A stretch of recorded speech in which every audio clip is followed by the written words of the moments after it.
요즘에는 사실 많이 눈에 안 보이는데 옛날에는 가지고 많이 놀았던 오뚜기라는 장난감 혹시 아십니까?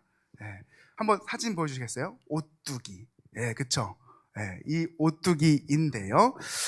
이 오뚜기는 사실 어원이 오뚝이라고 합니다. 그 의미 이렇습니다. 아무렇게나 굴려도 오뚝오뚝 잘 일어나는 것. 그런 장난감이다 해서 오뚜기, 그래서 오뚜기라고 이름을 지었다고 합니다.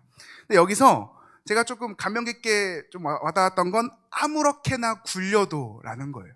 어떻게 누가 처음 만들었는지 사실 모르지만 이걸 처음 만든 사람의 어떠한 그 프라이드와 자부심이 느껴지지 않나요?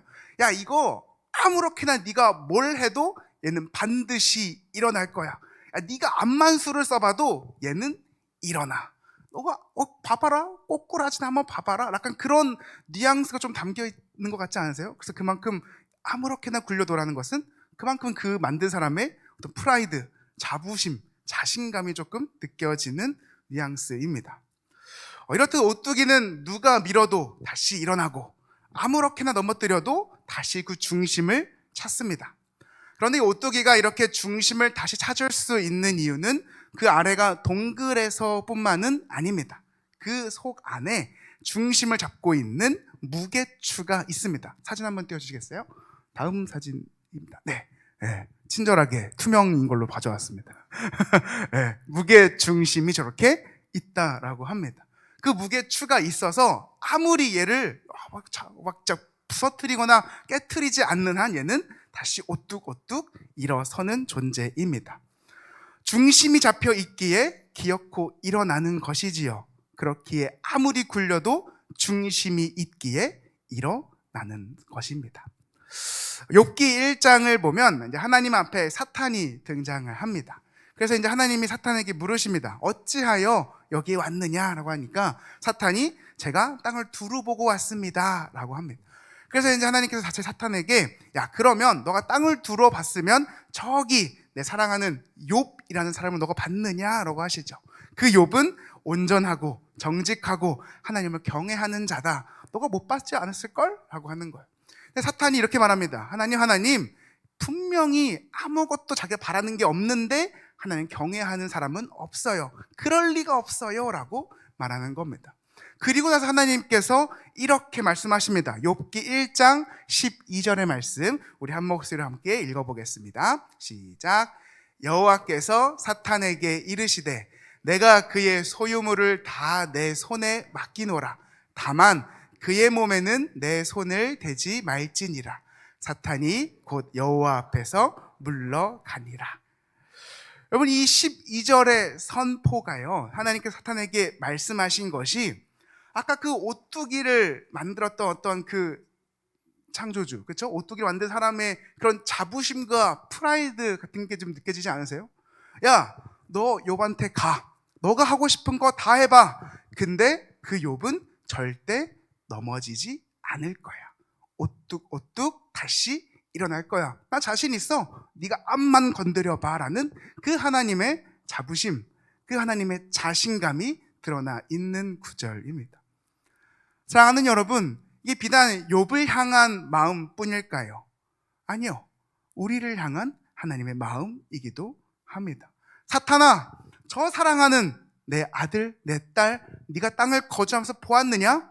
야, 너가 걔한테 가서 앞만 건드려봐라. 앞만 넘어뜨려봐라. 앞만 잡아뜨려봐라. 걔가 넘어지나. 나 자신 있어. 자부심 있어. 한번 가봐. 라고 우리에게 똑같이 선포하고 있는 말씀입니다. 우리의 삶을 되돌아보면 많이 흔들릴 때도 많이 있습니다. 건강으로 흔들릴 때도 있고, 경제적인 걸로 흔들릴 때도 있고, 아니면 사람들 간의 어떤 관계, 아니면 뭐 형제나 부모나 자녀나 아니면 등등등의 어떤 불화로, 아니면 노년의 걱정, 수없이 많은 이유들을 가지고 우리는 흔들리기도 합니다. 그래서 한 번쯤 내 스스로 보기에도 내가 너무 내 삶이 휘청휘청하는 것 같은데, 너무 내가 지금 흔들리고 있는 것 같은데, 너무 정신없는 것 같은데, 그런 생각을 할 때도 우리가 있지요. 그러나 오늘 본문에 나오는 미가라는 선지자는 이렇게 말을 합니다. 나는 여호와를 바라보며 나의 하나님을 기다리노라. 그리고 이렇게 고백하지요. 내가 넘어질지라도 일어나며 내가 어두움에 앉을지라도 여호와께서 나의 빛이 되신다라고 말합니다. 사랑하는 여러분, 오늘 이렇게 흔들리고 있는 시대와 상황에 마주한 우리에게 흔들려도 넘어지지 않을 수 있는 중심이 무엇인지에 대해 함께 나눠보려고 합니다. 다시 한번 우리가 그 중심을 바로잡고 어떤 상황에도 하나님께서 자부하신 것처럼 오뚝 일어날 수 있는 저와 여러분 우리 모두가 되기를 주님의 이름으로 간절히 소망합니다. 첫 번째로 흔들려도 넘어지지 않는 중심은 하나님을 바라보는 데 있습니다. 우리 7절의 말씀 우리 한 목소리로 같이 한번 읽어보겠습니다. 시작. 오늘 나는 여호와를 우러러보며 나를 구원하시는 하나님을 바라보나니 나의 하나님이 나에게 귀를 기울이시리로다. 아멘. 미가는 가장 사실 혼란스러운 시대에 살았던 사람입니다. 그런데 그 시대에 살았던 사람이 이 고백을 지금 하고 있는 겁니다. 그 당시에 그가 살았던 얌유다라는 나라는 국가는 위협받고 있었고 멸망하기 직전이며 언제 멸망해도 이상하지 않은 시대였고 또 사회에서는 불의가 가득했고 그 지도자들은 막 그 뇌물에 어떠한 돈에 명예에 다른 것들에 마음을 기울이고 있는 상황이었으며 그 가정 안에서도 많은 불신으로 인하여 그 누구 하나의 관계가 온전하지 않았던 상황, 그것이 지금 오늘 이 고백을 한 미가 선지자가 처한 상황입니다. 말 그대로 사람도 가정도 지도자도 나라도 그 무엇 하나 믿을 수 없는 시대 상황이었지요. 근데 그 상황에서 미가 선지자는 딱 한 가지를 붙듭니다. 그러나 나는 여호와를 바라본다라고 고백을 하죠. 왜요? 그 하나님이 나의 음성에 귀 기울이시기 때문이라고 그는 고백합니다. 사랑하는 여러분, 우리가 사람을 바라보면 우리도 같이 흔들립니다. 내가 흔들려서 누군가를 기대려고 하는데 이 기대는 이 존재도 사실은 많이 불완전하지요. 또 내가 상황을 뭔가 살펴보고 상황에 의지하고 싶어도 그 상황이 나를 두렵게 하기도 합니다. 그렇다고 또 나를 바라보자니 내 안에 죄나 내 안에 연약함이나 자책들이 밀려 들어옵니다. 그러다 보니까 숨을 때가 많고 아무렇지 않을 때 막 나는 아무렇지 않아, 난 아무런 죄도 짓지 않았어, 난 되게 평안해 라고 오히려 더 나를 속일 때도 많이 있습니다. 그러나 하나님을 바라보게 되면 우리는 나도 모르게 믿음이 보이게 됩니다. 희망이 보이게 되더라라는 거지. 왜냐? 하나님은 흔들리지 않으시거든요. 성경은 그래서 그 하나님을 반석이라고 말합니다. 그리고 하나님은 나에게 변치 않는 양속을 하시거든요. 나는 계속 변하고 또 토라지고 또 배신하고 그러는데 하나님은 신실하게 그냥 굳건히 서 계시거든요. 그리고 그 하나님은 내가 어두움 속에 있는데도 불구하고 그 나에게 찾아오셔서 빛이 되어 주시거든요. 출애굽기 3장에서 4장을 보면 이제 하나님이 모세를 부르시는 장면이 나옵니다. 많이 아실 겁니다. 우리가 생각하는 그 모세라는 사람의 이미지는 되게 위대한 지도자, 이스라엘 백성들을 이끄는 최고의 리더십, 그리고 하나님께서 인정하신 이 땅에 전에도 후에도 없었던 가장 온유한 자, 이런 이미지가 우리에겐 있는데 이 출애굽기 3장에서 4장에서 이 불타는 떨기나무 앞에 서 있는 모세는 조금 우리가 아는 모세의 이미지와는 좀 다릅니다. 이제 80세 노인인 모세에게 하나님이 갑자기 나타나시죠. 그리고 부르십니다. 모세야, 모세야, 내가 내 백성의 고통을 듣고 너네들의 부르짖음을 내가 보고 그것이 나에게 상달되었으니 내가 이제 너를 바로에게 보낼 테니 너는 가라 라고 부르십니다. 여러분, 그때 모세의 반응이 어떠셨을 것 같으세요? 하나님, 아멘, 감사합니다 하고 가겠습니다 의 반응은 아니었습니다. 이 모세가 이렇게 대답합니다. 하나님, 내가 누구이기에, 내가 무엇이기에 가야 됩니까? 하나님, 저는 입도 뻣뻣하고요, 말도 잘 못하고요, 또 나이도 늙었고요, 하나님, 저 40년 동안 나그네 하면서 아무런 능력도 힘도 없어요. 내가 어차피 사람들 앞에 서봤자 이스라엘 백성들 내 말 귓등으로 듣지 않을 겁니다. 명분도 없어요. 그런데도 불구하고 바로한테 제가 서요? 말도 안 되는 소리 하지 마세요. 저 못해요 라고 지금 모세가 말하고 있지요. 근데 그 모세는 지금 뭘 바라보고 있는 겁니까? 나의 능력, 나의 죄성, 나의 실력, 아니면 자신을 바라보는 이스라엘 백성들, 혹은 바로, 아니면 혹은 이 전체적인 상황, 현실을 바라보고 있습니다. 근데 그런 모세에게 하나님이 이렇게 말씀하십니다. 출애굽기 4장 11절에서 12절의 말씀입니다. 대표로 읽어보겠습니다. 여호와께서 그에게 이르시되 누가 사람의 입을 지었느냐? 누가 말 못하는 자나 못 듣는 자나 눈 밝은 자나 맹인이 되게 하였느냐? 나 여호와가 아니냐? 이제 가라. 내가 내 입에 함께 있어서 할 말을 가르치리라. 아멘. 그럼 모세에게 이제 하나님이 이렇게 말씀하시는 겁니다. 야, 내가 너가 말한 그 입을 지었고, 야, 너가 지금 그렇게 눈치 보는 그 사람들을 창조했고, 야, 너가 그렇게 바라보고 있는 그 현실 세계 모든 피조물을 만든 게 나야.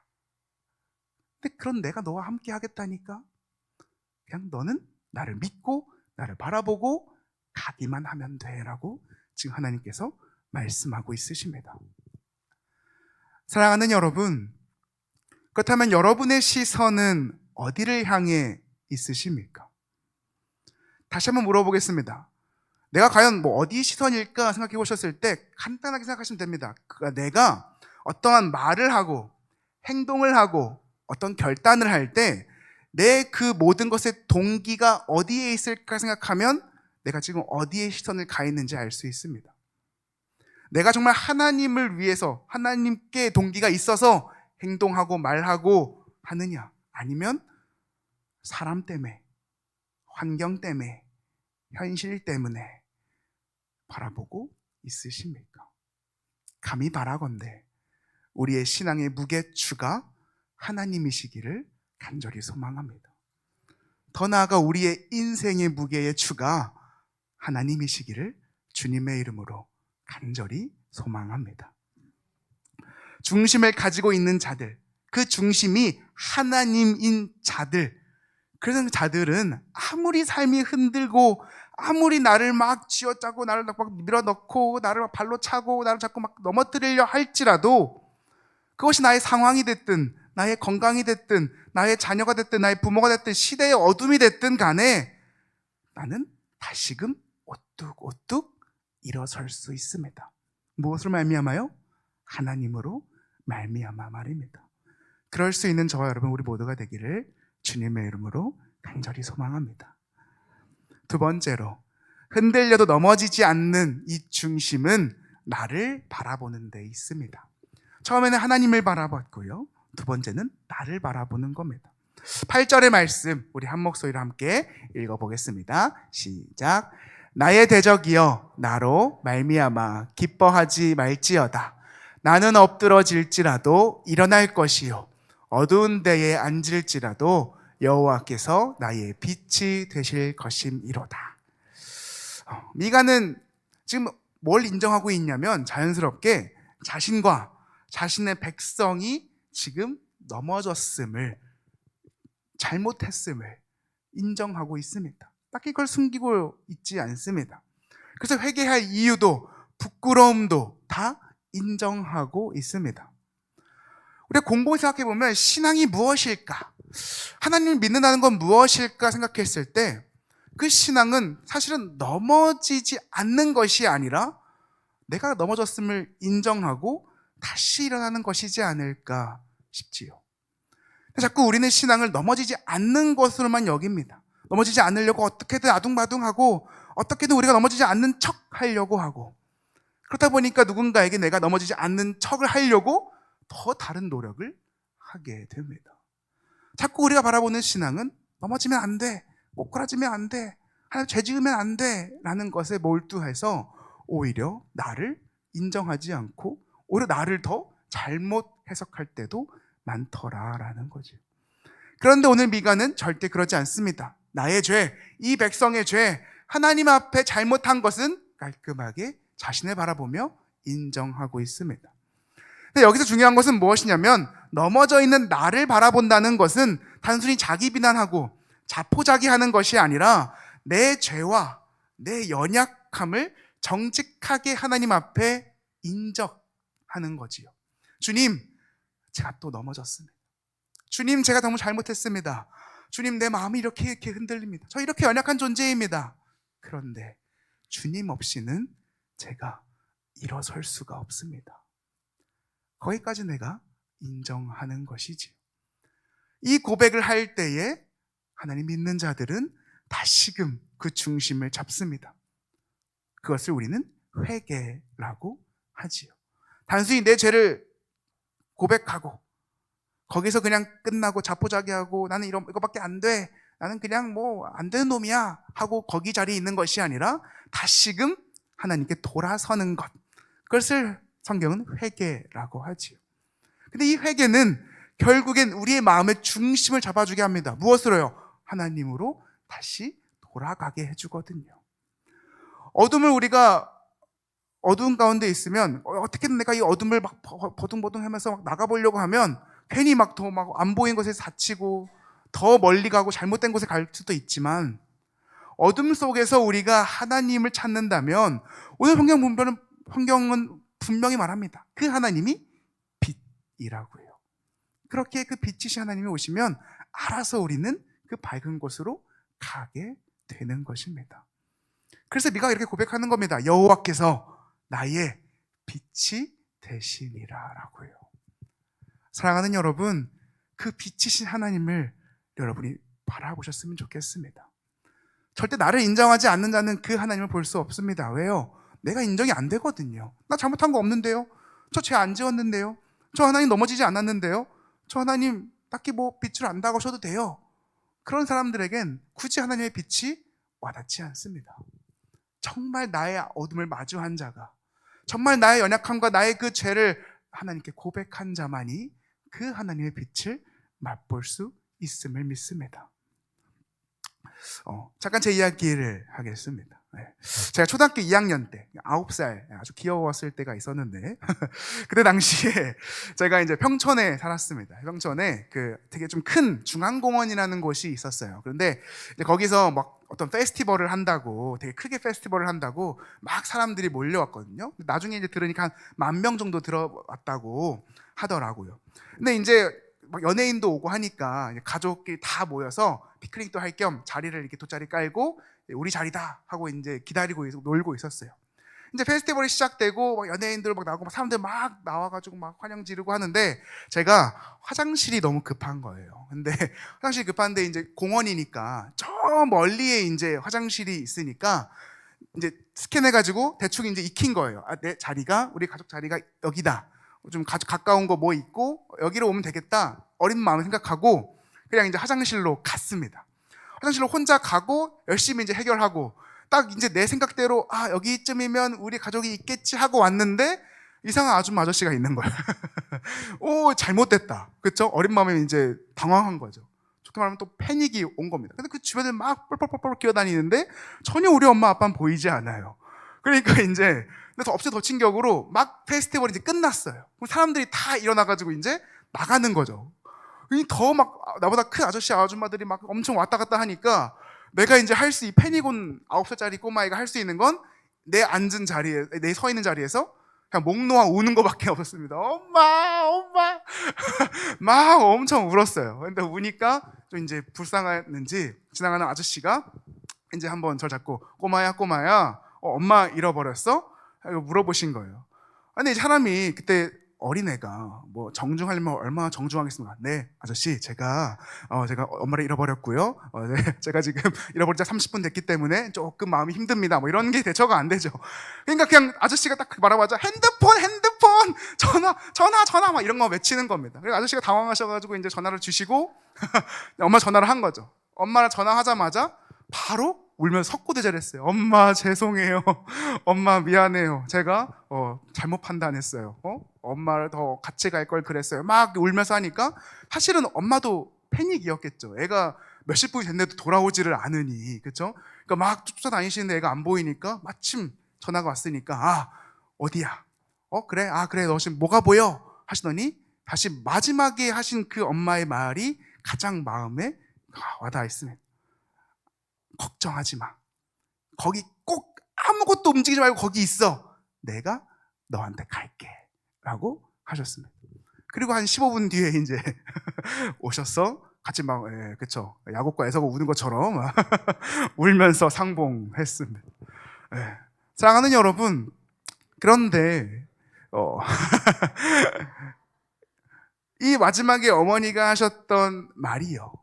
사실은 하나님이 우리를 향해 하고 싶으신 말이지 않을까 싶습니다. 우리가 삶을 살아가다 보면 많은 우리의 어두운 상황들을 맞이하게 됩니다. 인생의 터널을 흔히 지난다라고 하지요. 문제를 맞닥뜨릴 때도 있고, 갑자기 상황이 안 좋아질 때도 있고, 내 건강이 안 좋아질 때도 있고, 갑자기 그 터널을 지날 때가 있습니다. 그런데 그 모든 것들을 우리가 하나님 앞에 숨기지 말자라는 거죠. 하나님 앞에 우리가 다 말해 보자라는 겁니다. 내가 내 상황을 인정하고, 내가 그 하나님 앞에 죄를 인정하고, 하나님, 그냥 내가 이 자리에서 아무것도 할 수 없으니 그냥 목 놓아 우는 겁니다. 하나님, 하나님, 하나님, 하나님, 아버지, 아버지, 목 놓아 우는 겁니다. 그때에 목 놓아 울고 있는 나에게 하나님이 찾아오시는 거지요. 어떻게 찾아오십니까? 어디야?